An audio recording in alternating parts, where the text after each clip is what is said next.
નમસ્કાર મિત્રો, સ્વાગત છે ફરીવાર અમારી ગુજરાતી ન્યૂઝ યુટ્યુબ ચેનલમાં। મિત્રો, હાલ હમણાં ડીસાના તાલુકાના જૂના ડીસામાં ગામની એક સગીરાના લગ્નની લાલચે 2 વખત અપહરણ કરી દુષ્કર્મ આચર્યા બાદ યુવક અને તેના સહયોગી સગીરાને મા બાપ લઈ અને ભાઈ તેને નાખવાની ધમકી આપી હતી। કંટાળેલી સગાએ 4 વિરુદ્ધ ડીસા લોકલ મથકે ફરિયાદ નોંધાવવામાં આવી હતી।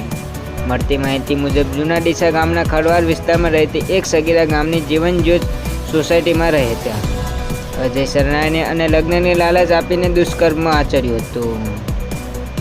મિત્રો, તેમને આગળની તરફ જણાવી દીધો। ત્યારબાદ તારીખ 9/5/2024ના રોજ ગાડીમાં તેનું અપહરણ કરી લઈ ગયા હતા અને જોધપુર ગયા ત્યારે તેમની મરજી વિરુદ્ધ દુષ્કર્મ આચર્યું હતું। તારીખ 3/6/2024ના રોજ પણ ખાનગી વાહનમાં તેને અજાણી જગ્યાએ લઈ જઈને તેની મરજી ન હતી અને વિરુદ્ધ દુષ્કર્મ વારંવાર આચરવામાં આવતું હતું।